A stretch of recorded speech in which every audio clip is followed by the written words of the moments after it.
she's gonna. Yeah. She's been Check it wanting out. to talk to you, man. She's like, you gotta get Wampler over. I was like, I know, but we've been with her going out of town, selling the house finally, all that shit.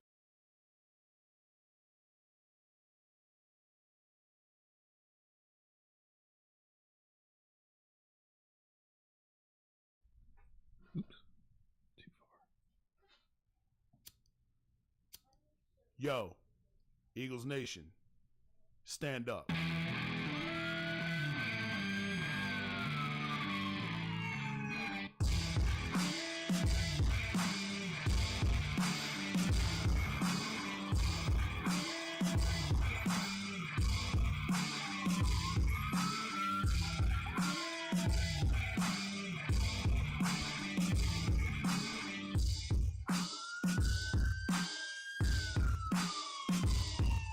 Yo, how'd Barkley put it? Looking like another grease pole night in Philly. Facts.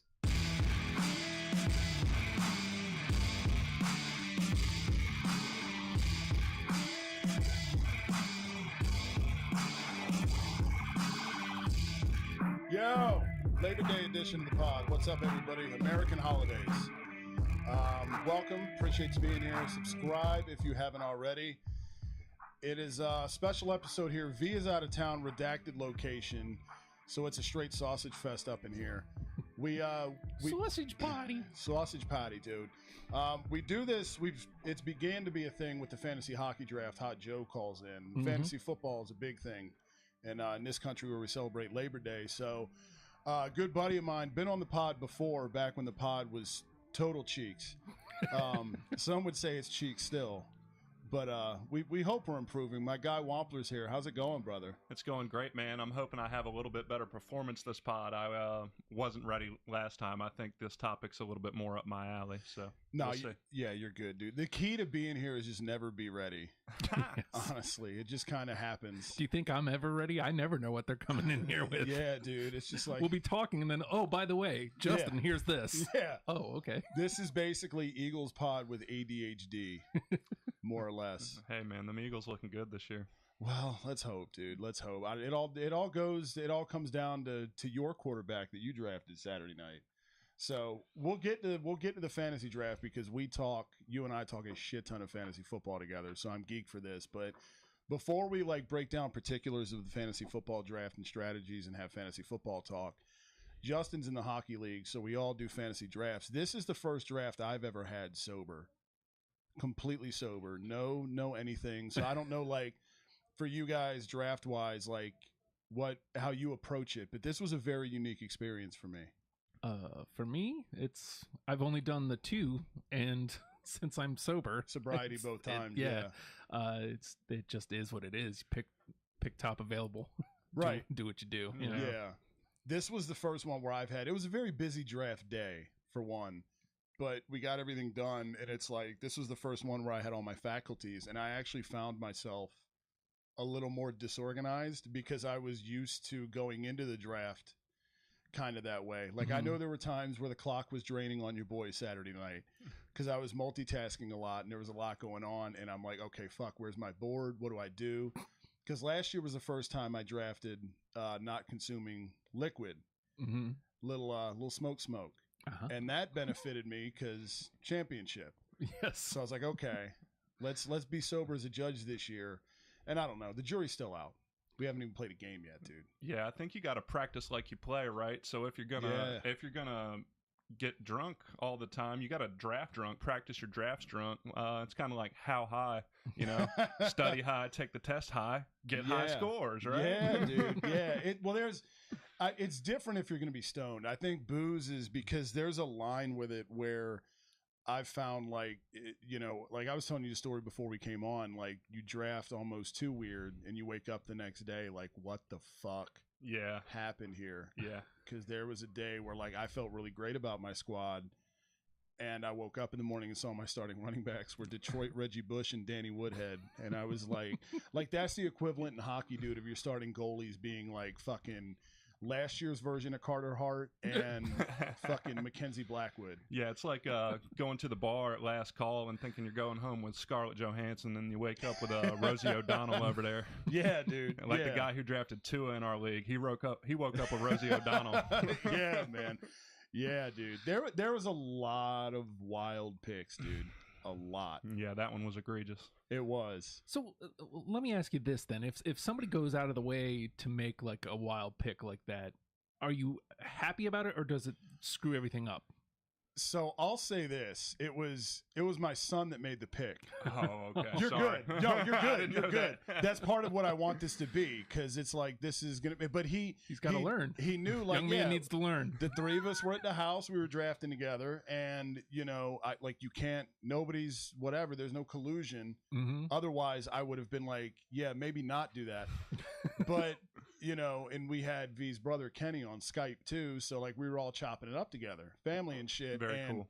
Yeah, dude. And he was like, the way the draft started to go was dudes were like, people were taking stacks, which is like a quarterback and a receiver. So every time they link up, you get double points. Right. Sean had drafted Tyreek Hill, speaking of pieces of shit, from Miami, because he's 13 and doesn't know the entire, scope. And so he was like, okay, I had already taken Justin Herbert and Keenan Allen, which we'll talk about that pick because I've been regretting the fuck out of that ever since. Fuck you for getting the right Chargers receiver. Hey, got to get them touchdown upside, man. Yeah, dude. And I think there was another one. V had already taken Joe Burrow and T. Higgins, I believe. So he was like, okay, like I'm going to take Tua here to go with Tyreek Hill. And in my mind, like if you want somebody, take him. But it's like, man, you kind of waited. You could have waited on team. Tua. Get your guys. Yeah. Team, get your guys. I'm never mad at somebody for getting their guy, but you got to know ADP. You got to know you can snag that guy in like round 7 or 8 or something like that. Then you always got situations like me where I waited too long on a guy and you sniped me on Rashad Bateman.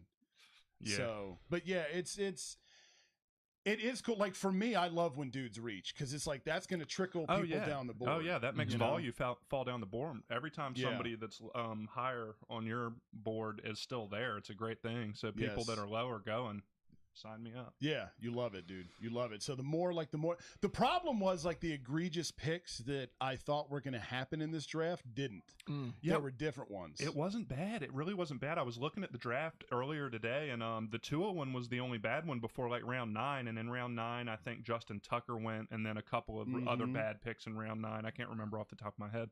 Yeah, but it was good until then. And when you start getting in the double-digit rounds, you can pretty much take whoever you want. So I thought, all in all, I was impressed with the drafting in this league. It was a good draft, dude. It was a good draft. You always have a few outliers. Tucker's the one that so it's a Raven fan heavy league with V and her brother, and I think her brother's the one that took Tucker. Yeah, he got the Lamar Jackson, Mark Andrews stack.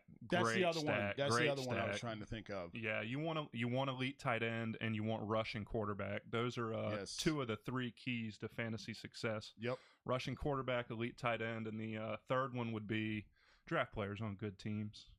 Yeah. Stay away from Jets. Stay away from, Texans, Bears, Falcons, Panthers. As we're talking about it, I'm like, I have players for a couple of those teams too. Yeah, me too. So, yeah, it's but you got to go for volume too. And that's what ended up making me opt for Keenan Allen over Mike Williams, knowing full well, like, as you're watching, like, same in hockey, dude, you're watching that clock run down and you're like, oh, fuck, man, what do I do? What do I do? What do I do? Like, volume versus what I know is the better pick. And I'm like, I didn't have a volume guy yet, so I took the Chargers. It depends who you think is the better of the Chargers receivers. But Keenan Allen tends to get more targets. Then again, Keenan Allen's also old and made of peanut brittle. Well, I don't know. So, Mike Williams always tries to climb the ladder up to the 5th story and then land on his spinal column. So he might go out week 1 with a spectacular catch for a broken spine. We'll see. Which is true. Either I was geeked I got Herbert. Herbert's my dude. Oh yeah. Herbert won me the fucking league last year. Yeah, AFC West, man, there's going to be a ton of shootouts. And not only does the AFC West get to play the AFC West, they also play the NFC West. So that's 10 games that those teams are going to just track meets, dude. The point totals are going to be through the roof. It's going to be fantasy gold. Yep, and that's the thing you have to take into consideration too, is like you have to draft based off the division. You have to. That's what would help me narrow it down, like, defensively. I ended up taking Tampa's defense because, like, the entire NFC South is cheeks. But as we're talking about it, dude, like, I want next year, like, IDP is way better than team defense, yeah? So a lot of the fantasy experts, yeah, they'll play in IDP leagues, but a lot of it's moved to no kickers, no defenses at all, 3 wide receivers and a flex. My high stakes league that I run, I got rid of kickers, but we still have team defense. Next year, I'm looking to get rid of team defense, add a 3rd wide receiver spot. That way, you're just spending your time evaluating offensive talent. You don't need to go back and look at these niche positions, right? Yeah. It's definitely, because I was thinking about going to, like, eventually, like, an edge rusher, a linebacker, and a safety. I love the IDP element, dude. Yeah, that would be cool, man. I haven't done it. Yeah, it adds. I love strategies in the draft, dude, and we talked about that. Like, the more, like, you watch people's draft kind of unfold as you're going along, and you just kind of see the way people are putting their teams together, and it's like, the more you draft with the same people, you kind of learn their patterns. Like, there's one guy in our league that tends to load up on rookies every year. We talked about my guy Ballard, who picked at the end. He picked 12th. Man, that was my favorite. When I saw that guy's pick at 12-13, I got a half chub, man. He sniped 2 of my guys right there, Javonte Williams and Kyle Pitts. Took Kyle Pitts above Travis Kelce and Mark Andrews. Yeah, and I first was just tight like, end off the board. Yeah, when I saw that, I was like, man, I like that guy. That guy's got high T. He's got that high testosterone energy dude. There. He's very ballsy. Hey, he took Trey Lance, too. He did, and he took him fairly. I mean, if you go by the ADP, he took him fairly high from what I can remember. But you can't.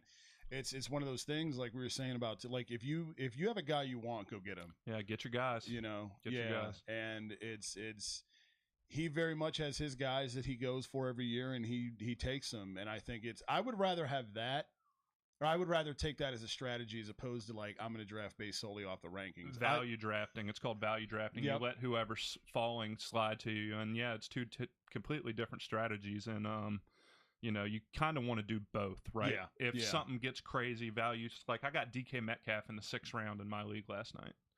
So I just couldn't let him slide. I already had 3 wide receivers. I can't let DK go. Yeah, because you get, I mean, at that point, too, depth is important as hell. Right. And bye weeks, I got another stud to plug into that wide receiver 3 position. Exactly, dude. Exactly. And the thing with DK is, and dudes love DK, and I like him as a player, but you, like we were saying, you have to take the entire picture into consideration. And this year he's got either Geno Smith or Drew Lock. And it's like that's the only thing that kind of scares me away from him, dude.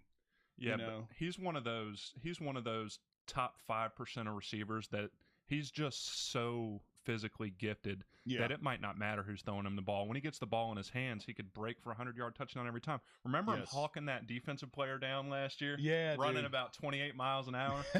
That was like the play of the year, but too bad it wasn't worth any fantasy points. Yeah, exactly. That shit was all over everything, though, dude. Yeah. Everywhere. It's funny because fucking Howie, dude, for all the great moves he's made since last week's episode, like, J.J. Arcega-Whiteside gets drafted over DK Metcalf. We trade J.J. Arcega-Whiteside to Seattle, and then they just cut that dude.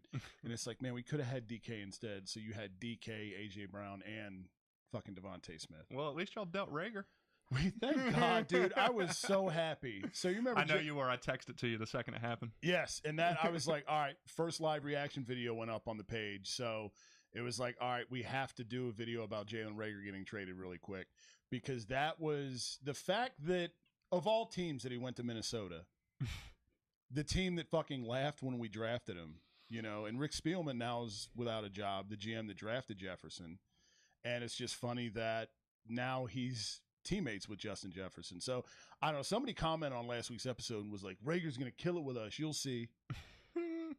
Like, yeah, okay, dude. How the turntables. Yeah, like, thanks for the comment. We appreciate it. Feel free to leave whatever thoughts you are down there in the thing below us. But I don't see that being feasible, dude. I really don't. I hope, but then again, I've seen this before where like a dude will be cheeks for the birds and go elsewhere and just go off. So, you know, who knows? Maybe Buddy was right. I don't see it with Rager, man. I don't. Yeah, me neither. Amongst your picks, dude, were there any that you made that you have reservations about, or because there was admittedly one of mine that I made that kind of derailed me briefly. Yeah, which one was that? Elijah Mitchell, dude. Oh yeah, yeah, I could see that. Elijah Mitchell. And it's not him. I think especially after, because one of the things I took into consideration was I need a second running back here, and the Birds just picked up Trey Sermon, who got waived. So, and I thought he was probably the most talented back of the Niners backfield aside from Mitch. So I'm like, okay, you get him out of the way. They drafted that dude in the 3rd round who I can't remember what. Tyrion Davis Price. Tyrion Davis Price, yeah. So and I think they've still got Jeff Wilson on the roster. Jeff Wilson Jr. is probably their number 2. I scooped him this morning in our league. Okay. I mean, it's a good pickup, dude. It's a good pickup. Yeah. I probably should have done that because I love a good handcuff. And like Nyheim Hines, if you take Jonathan Taylor, I did that last year just in case. I didn't need him. But that shit's crucial, dude. Like V took A.J. Dillon. She's got Aaron Jones. And I'm like, she had to spend up for Dillon too. Yeah. Yeah. And I'm like, and Dillon was a dude that I was looking at. Because I wanted him too. I needed running back depth bad. And instead, I think I took like Michael Carter for the Jets or something. And it's like, Breece Hall's another one that went incredibly high. I don't have the draft in front of me, but I think he went in the 3rd round. Yeah, so Breece is going to have to contend with Michael Carter for the first half of the year. They're going to be splitting that backfield probably 50-50 down the middle, and I don't want half of the Jets' touches at running back. Like, Agreed. Once somebody wins the backfield, let me get them then, but I don't want to be there for the finding out process. Yeah, dude, especially investing high draft capital in a dude. Like, I took Carter in, I think, like the 11th or 12th because it was like, he's there and I need the depth. Yeah, Carter went super late in my draft last night. I think he went in the 12th or 13th. Yeah, and it's like great value for him there. Great value. Like at that point, like you were saying, at that point you can afford to roll the dice on dudes a little bit. Oh, absolutely. That's kind of when you start looking at, rookies and shit like that. But, it's interesting because the Elijah Mitchell pick I didn't hate, but I was looking at my roster and I was like, something about that I don't like, dude. And that was after Najee Harris in the 1st, Stephon Diggs in the 2nd, Herbert in the 3rd, and I can't remember who the hell I took in the 4th. David Montgomery? No, it was Keenan Allen, actually. It was Keenan Allen. Because that's when, you took Mike Williams either right after me or right before me. Yeah, it was right after that. Because I was hoping you were going to pick the wrong one. Yeah, and I did. I mean, again, Jory's still out, but after I made that pick, I was like, should have been Williams, dude. Yeah. Should have been Williams. Agreed, but you live and you learn. Yep. So as far as picks that I might have regretted, like I was saying earlier, one of the keys to drafting is don't take players on bad teams. And the value I got on these 2 guys was great. So I got DeAndre Swift in the 3rd. He goes around like the 13th, 14th pick usually. I think I got him at like pick 34 or so. So happy with him there, but not happy with having a Detroit Lion as part of the core of my team. But if you're going to have one, that's the one to have. Oh, yeah, and their offensive line should be good, too. They should have a top 5 offensive line. So we'll see what old Cheeks Jared Goff can do with that. But we'll see. And then the other one that I'm not the biggest fan of was DJ Moore, but I got DJ Moore super late. I got him in the 6th round. He generally goes in the 3rd or 4th round. Yeah, dudes love him, man. Yeah, I'm not big on him either. But look what Baker Mayfield did to Odell Beckham. Yeah. People are saying, oh, DJ Moore. Oh, okay, one of my biggest sticklers when it comes to evaluating new wide receivers with new quarterbacks, all these fantasy analysts love to use the phrase, it's the best quarterback he's ever played with.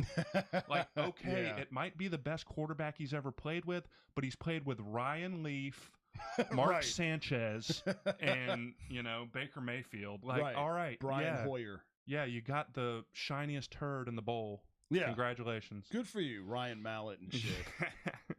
Mallet, talk about mallet finger. Russell Wilson, what's he going to do coming off that mallet finger injury? I know, dude. I know. Denver, that whole division, man. That whole division. Oh, it should be a fantasy gold mine, but it should be. He was throwing up that west side. What an odd dude he is, man. I can't stand Russell Let's Wilson. ride. Great guy, but I guess he's taking Christ with him from Seattle to Denver now, which is good that it's a West Coast thing. They're both West Coast teams because God's very busy on Sundays in the West Coast. 425, yeah. Russ Wilson takes him in his back pocket with him everywhere. Yeah, dude.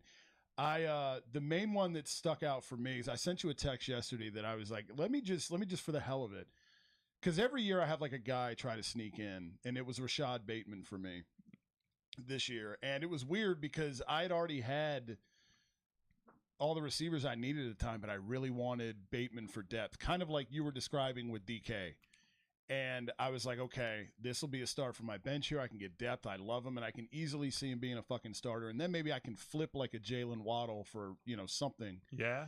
And you sniped me, dude. And those snipes are the worst. We got in each other's way a couple times because Swift was a snipe.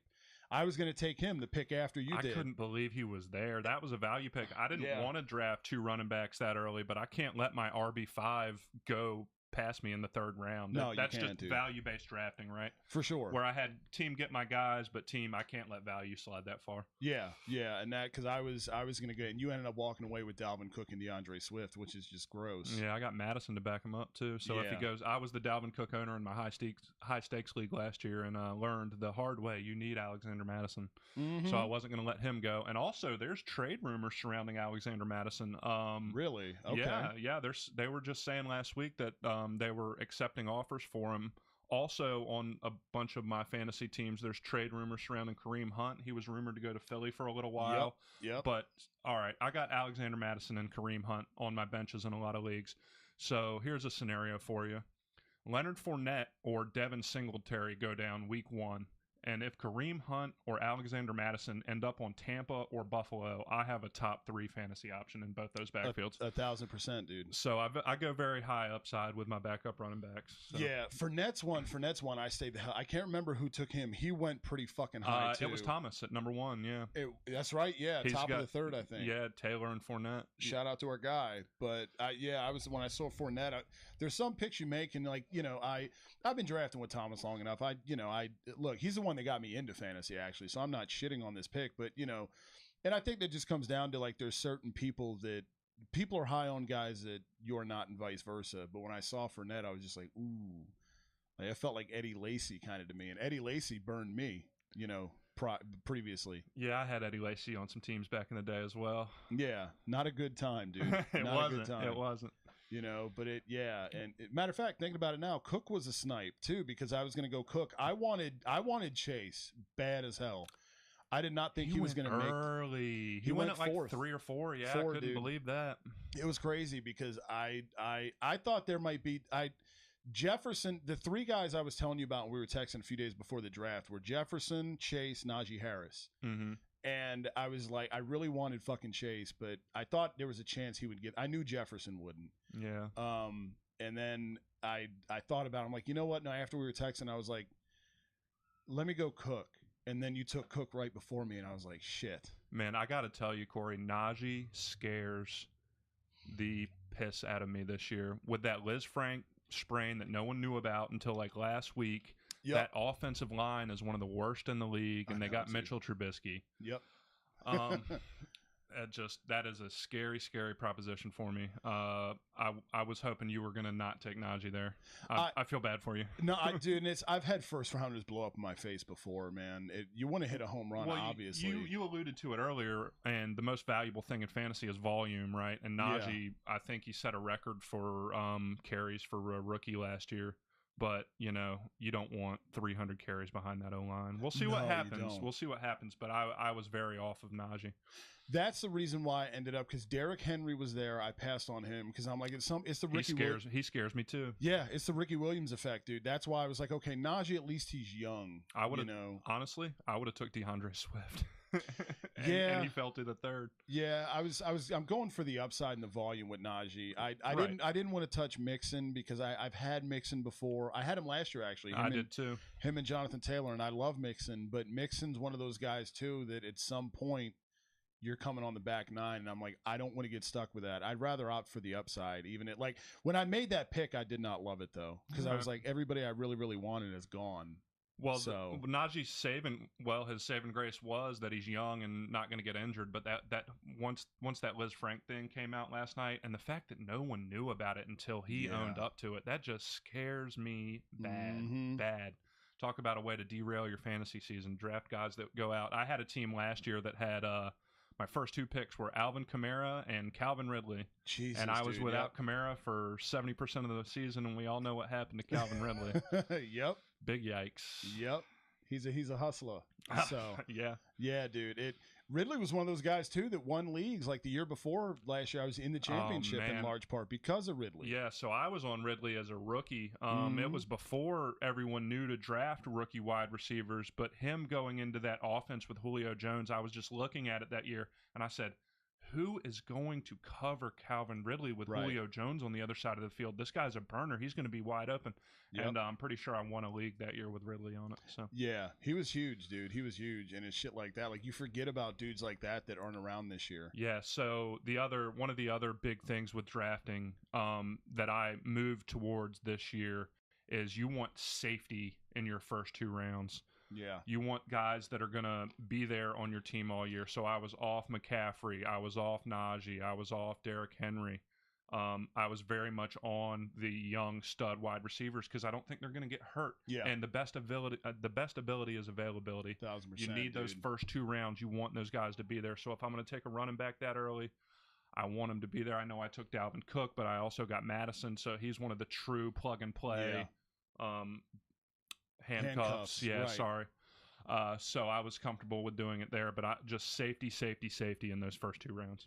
Yeah, it's huge, dude. And that I took quarterback way early. Where are you at with taking a quarterback? Do you like to usually wait? Because I typically subscribe to wait. Okay, here's what I do with quarterback. The market in fantasy football has gotten so efficient over the last 4 or 5 years because it's just popularity's exploded, right? Yep. So the market's gotten very efficient at setting the price at quarterback. 6 and 7 years ago, late round quarterback was a viable strategy because you could get a good quarterback in the 9th, 10th, 11th round. Now the market knows who the top 12 quarterbacks are going to be, so you need to take one in the mid rounds now. True. And also having a quarterback with rushing upside is just huge. A cheat code in fantasy. One of my favorite fantasy analysts, Rich Rebar, nicknamed it the Konami code. Oh, shit. From the old Contra games back in the day where you enter the cheats and you can't get killed. Yeah. Yep. So rushing quarterback is the Konami code of fantasy football. Shout out RG3. Shout out Mike Vick. Yep. Back in the day, I won some money with them. Yeah, it definitely, and that's why I was high on, I hate to say it, Hurts. Like, I love Hurts as a fantasy option more than I do as the actual franchise quarterback for the Birds. Dude. Yeah, I have Hurts in multiple leagues, and I have Trey Lance in multiple leagues. I need the high rushing upside. Gotta have it. Yeah, dude. I'm a Herbert guy. If I'm gonna go not rushing, that's where I'm gonna go. Or the AFC West. Yeah. Give me that. Give me that all day. Yeah, even Derek Carr, dude. Oh, man. Derek Carr. Derek Carr got sniped from me. I have Trey Lance last night, and then I was looking to take Derek Carr in the 13th or 14th round, and that's not really a snipe. That's I just didn't take you early enough, but he went to another team. Yeah, dude. I was upset. Yeah, no, it's nice to have a good backup. I think mine's Stafford. I think I took Stafford. But I've had Herbert. This is now 3 years in a row I've had Herbert. And you love fantasy football because you love watching Chargers games. That's it, dude. That's it. And like you were saying, the AFC West is going to be track meets all the time. That's right. Draft players on good teams. It'll make your fantasy experience better. Yes, 1,000%, dude. Because that's what it's about. There's nothing better than having multiple TVs set up and just...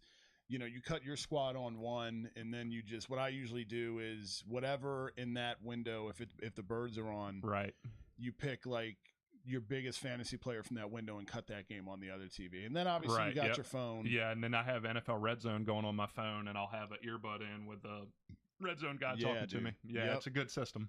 It's a blast, dude. It's a blast. I can't wait for Sundays, dude. I'm so happy, man. Me too, bro. Me too. It's. I just realized this morning, and I knew this. I was like, Christ, we have football season's here in 3 days. Thursday night.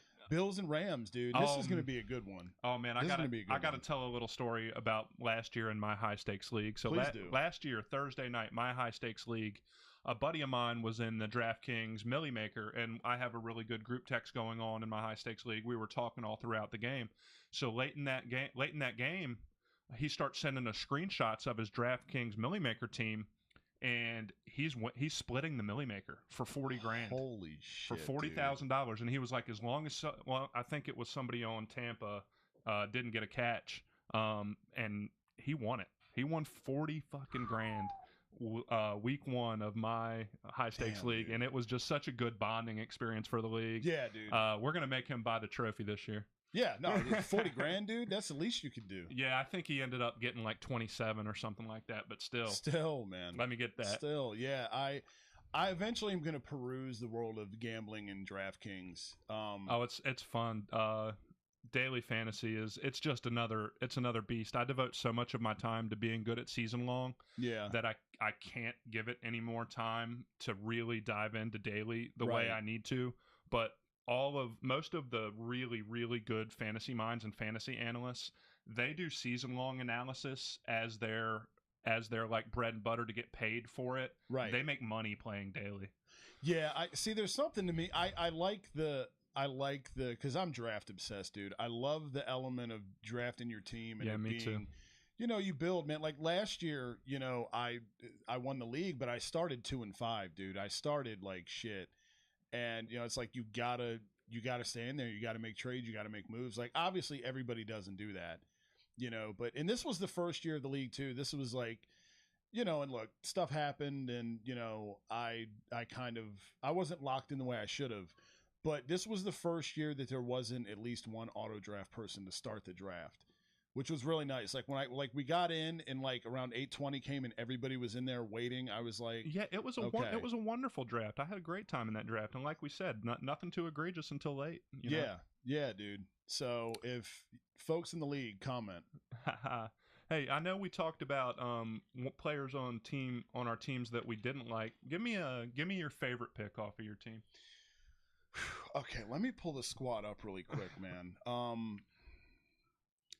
I was actually looking at this ironically, and my dumb ass doesn't remember because I was looking and Jalen Waddle.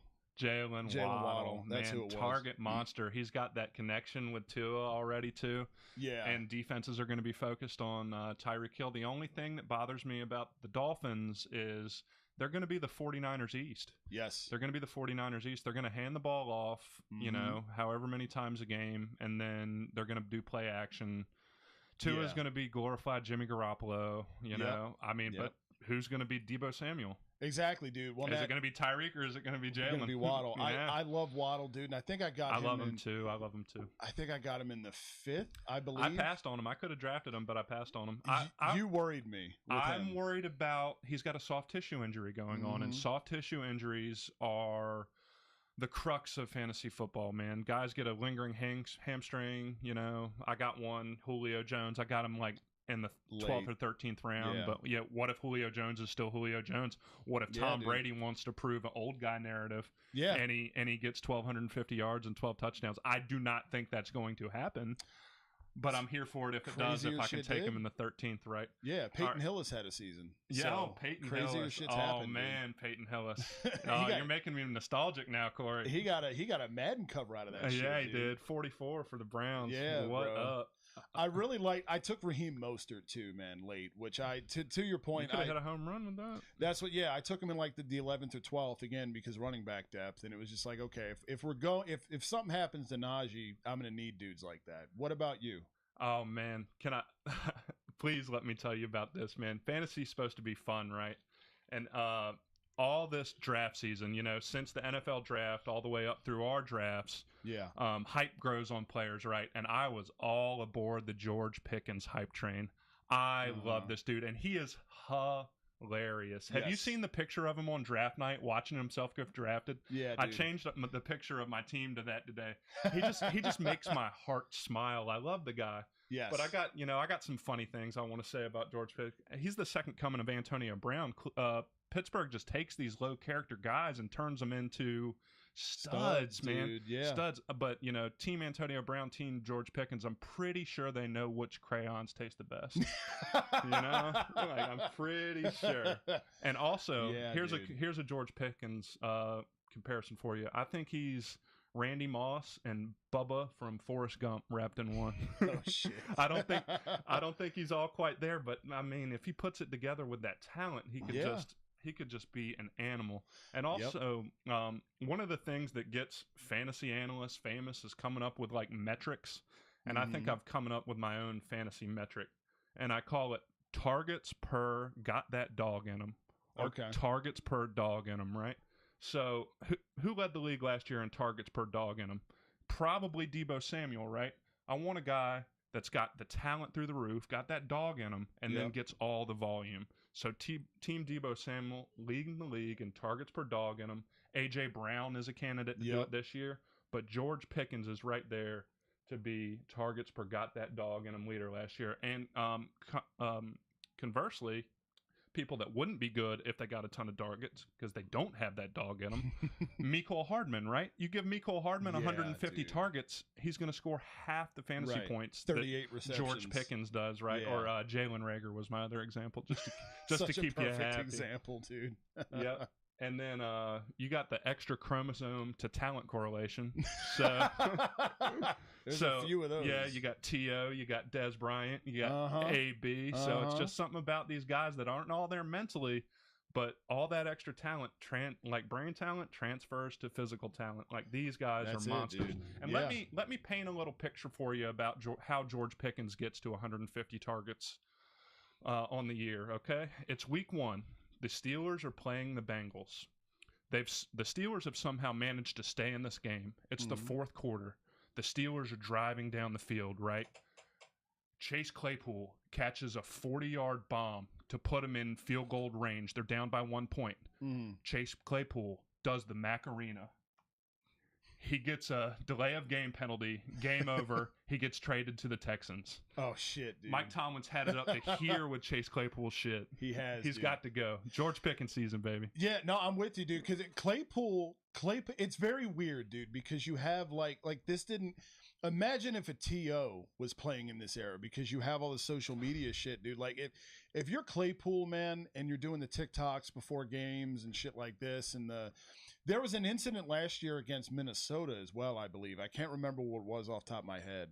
But you're right, like Tomlin's over him. Yeah. And if you're Mike Tomlin and your team's kind of in a rebuild anyway, like you have that luxury in Pittsburgh where your team's only had 3 coaches. Yeah. Ship them off for picks. Right, because you, like you were saying, to your point, all they do is find receivers, in the mid to late rounds that turn into, monsters. The NFL would be in deep doo-doo had the Packers took George Pickens. Yeah. Yeah. I mean, that guy, have you seen his highlights? Have you seen the corner catches? I mean, the man is an animal. George Pickens season. He's another one late that I was eyeing, and I took him early. I took him early because I was mad he kept getting sniped from me in other leagues. I took Pickens in the 10th in your league. Was it the 10th? Okay, yeah. It's weird because there were picks that I knew we would get in each other's way on, and when we did the lottery and you and I were consecutive, I was just like, fuck. You don't want to see good competition next to you in a draft. Yeah. I was dealing with that in my draft last night with a couple of guys that are very good fantasy players. Shout out John Deal and Chuck Niedermeyer. Yep. Shout out to Deal.